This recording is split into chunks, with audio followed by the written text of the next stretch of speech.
કેમ છો? Good morning મારા વાલા મિત્રો. આજે 1/12/2024 અને રવિવારનો દિવસ. Today is a Sunday.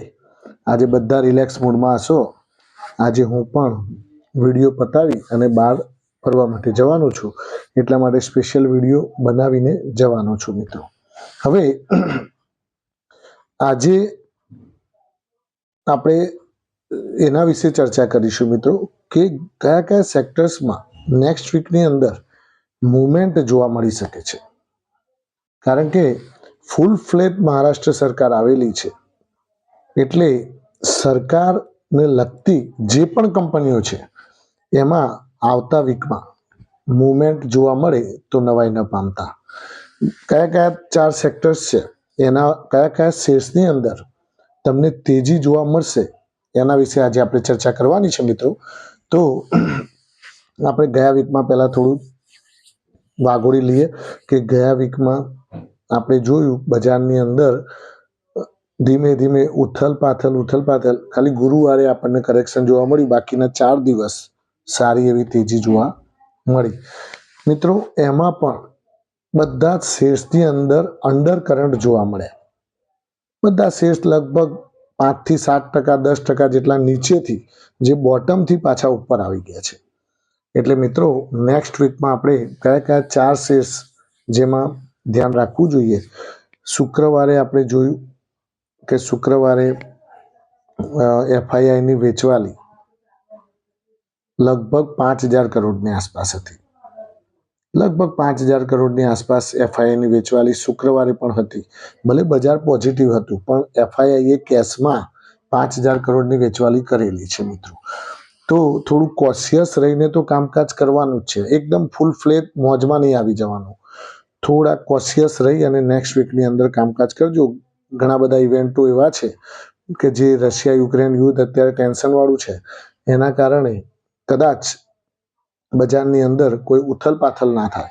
અને જો કોઈ વધારે ટેન્શન આવી ગયું અને જો ક્રૂડ વધી ગયું તો બજાર માટે જોખમકારક થઈ શકે છે મિત્રો. હવે કયા કયા 4 સેક્ટર્સની અંદર આવતા વીકની અંદર આપણને તેજી જોવા મળશે, તો એની આપણે ચર્ચા કરીએ. પહેલા નંબરનું સેક્ટર છે મિત્રો પીએસયુ સેક્ટર્સ. પીએસયુ સેક્ટર્સ એટલે મોદી સાહેબે જે પ્રમાણેનું પહેલ કરેલી છે એ પ્રમાણે પીએસયુ સેક્ટર્સની અંદર નેક્સ્ટ વીકની અંદર થોડી મોમેન્ટ આવે તો નવાઈ ન પામતા.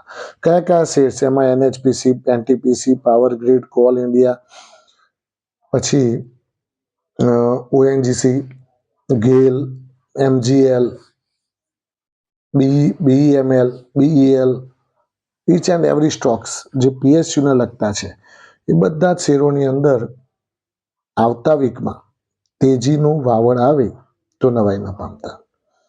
કારણ કે એની અંદર મુવમેન્ટ બની રહેશે એવું લાગી રહ્યું છે. પણ કોશિયસ રહીને કામકાજ કરવાનું અને સ્ટોપ લોસ અવશ્ય રાખવાનું. શોર્ટ ટર્મ ટ્રેડર્સ માટે, લોંગ ટર્મ ટ્રેડર્સ માટે, લોંગ ટર્મ ઇન્વેસ્ટર માટે કોઈ પણ જાતનું સ્ટોપ લોસની જરૂર નથી. એ બિંદાસ ખરીદી શકે છે. બીજું મિત્રો, બીજા નંબરનું સેક્ટર છે ડિફેન્સ સેક્ટર. ડિફેન્સ સેક્ટર્સની અંદર પણ તેજી આવે તો નવાઈ ન પામતા. કારણ કે ડિફેન્સ સેક્ટર એક એવું સેક્ટર છે કે જેમાં મોદી સાહેબનું ફૂલ ફોકસ છે. એમાં કયા કયા શેર્સ ઉપર ધ્યાન રાખવાનું? તો HAL જે મેન કંપની છે, Hindustan Aeronautics, BDL Bharat Dynamics Limited, BEL Bharat Electronics Limited, Paras Defence Limited, આ બધા શેર્સની અંદર તમારે ધ્યાન રાખવા જેવું છે મિત્રો. એટલે કે શિપિંગ શેર્સ, એટલે કે જેમાં પણ મઝગાવ ડોક છે, પછી GRSE છે, એ બધા શેર્સ પણ ડિફેન્સ શેર્સમાં આવતા હોય છે અને એ બધા ડિફેન્સને લગતું વધારે કામકાજ કરતા હોય છે શિપિંગ્સમાં પણ. તો એની અંદર પણ તમારે ધ્યાન રાખવું જોઈએ. એ બધા શેર્સ ઉપર તમે થોડું ધ્યાન રાખજો. ત્રીજા નંબરનું સેક્ટર છે મિત્રો પીએસયુ આવી ગયું, ડિફેન્સ આવી ગયું. હવે રેલવે સેક્ટર. રેલવે સેક્ટર જે આપણે સરકારના હાથમાં છે એ સેક્ટર ઉપર પણ વધારે ધ્યાન રાખજો. કારણ કે રેલવે સેક્ટર્સ આગળ જતા ભૂતકાળમાં આપણને જોરદાર તેજી બતાવી ચૂકેલું છે. જે 30 રૂપિયા 40 રૂપિયાવાળા IRFC, RVNL એ બધા અત્યારે હાલ 300, 400, 500 અને IRFC તો લગભગ 150ની આસપાસ થઈ ગયું. એટલે લગભગ 5 ગણા 10 ગણા ભાવ. ટીટાગઢ વેગન જે 70, 80, 100 રૂપિયાવાળો હતો એ સીધો 1200, 1400, 1700, 1900 સુધી જી આવ્યો. 100 રૂપિયાવાળો 1900, એટલે ભયાનક તેજી જોવા મળી મિત્રો. હવે રેલવે સેક્ટર્સની અંદર RVNL, IRFC, ઇરકોન, રિતેશ, ટીટાગઢ વેગન્સ, આ બધા શેર્સ ઉપર ધ્યાન રાખજો. IRCTC, કારણ કે આ બધા શેર્સ આગળના વીકમાં કદાચ મોમેન્ટમાં આવે તો નવાઈ ન પામતા, કારણ કે આ બધા શેર્સની અંદર હવે ફરીથી નવી મોમેન્ટ પકડે એવું દેખાઈ રહ્યું છે મિત્રો. 3 સેક્ટર્સ વિશે આપણે ચર્ચા કરી. હવે તમારા મગજમાં એક પ્રશ્ન હશે કે ચોથું સેક્ટર કયું હશે? તો ચોથું સેક્ટર છે મિત્રો oil and gas sector. Oil and gas sectors ઘણા ટાઈમથી અંડર પરફોર્મ કરી રહ્યું છે, પડી રહેલું છે. એમાં હજુ એટલી બધી ધુઆધાર તેજી આવી નથી, પણ ઓઇલ એન્ડ ગેસ સેક્ટર્સની અંદર કદાચ તેજી આવી જાય તો નવાઈ ન પામતા, કારણ કે ઓઇલ એન્ડ ગેસ સેક્ટર્સમાં કયા કયા મેન શેર્સ છે? તો Reliance Industries, ONGC, Oil India, Petronet LNG, Indraprastha Gas, GAIL, આ બધા શેર્સ જે ઓઇલ એન્ડ ગેસ સેક્ટર્સની અંદર વર્કઆઉટ કરી રહ્યા છે. તો આ બધા જે શેર્સ છે મિત્રો, એના ઉપર તમે ખાસ ધ્યાન રાખજો, અવશ્ય ધ્યાન રાખજો, કારણ કે આ શેર્સ એક એવા શેર્સ છે કે જે તમે રોકાણ કરેલું આજ સુધી કોઈ દિવસ તમને નુકસાન નથી કરાવડાવ્યું. લાંબા ગાળા માટે તમને પ્રોફિટ આપ્યો છે ને આપ્યો જ છે. કારણ કે ઓઇલ એન્ડ ગેસ સેક્ટર એક એવું સેક્ટર છે કે જે કન્ઝ્યુમર અત્યારે પુષ્કળ પ્રમાણમાં લોકો પેટ્રોલ, ડીઝલ પુષ્કળ પ્રમાણમાં યુઝ કરે છે, એટલે ક્રૂડની જરૂર પડે છે. અને ક્રૂડ એ આપણે અહીંયા આયાત થતું હોય છે, પ્લસ અહીંયા પણ પ્રોડક્શન થાય છે, અને ક્રૂડનું રિફાઇનરિંગ પણ થાય છે અહીંયા. અને મુકેશ અંબાણીની જે રિલાયન્સ ઇન્ડસ્ટ્રીઝ છે એ તો તમને ખબર ના હોય તો કહી દઉં, 400 વીઘાની અંદર જામનગરમાં જોરદાર પથરાયેલી છે.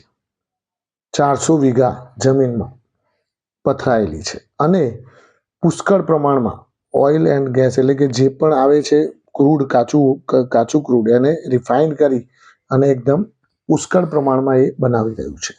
એટલે બેરલોની અંદર ટન, આ 1-2 બેરલો નહીં, ટનની અંદર બેરલો ચાલતા હોય છે પર ડેનું પ્રોડક્શન. એટલે જબરદસ્ત મોટું કામકાજ છે મિત્રો. તો આ બધા સેક્ટર્સ ઉપર તમે ધ્યાન રાખજો. અને નેક્સ્ટ વીકની અંદર મિત્રો આપણે આવતીકાલે પણ નવસરથી નવો વિડીયો બનાવીશું, સવારમાં બજાર ખુલે પહેલાં. પણ આજે તમને સ્પેશિયલ વિડીયો એટલા માટે આ બનાવ્યો છે મિત્રો કે મારા કોઈ પણ સબસ્ક્રાઈબરને એવું ન થાય કે ભાઈ વિડીયો આજે એક પણ મૂક્યો નહીં, તો એટલા માટે આ સ્પેશિયલ વિડીયો આપણે બનાવેલું છે. અને ખાસ તમને કહેવાનું મિત્રો કે કોશિયસતા રાખવાની આવશ્યકતા.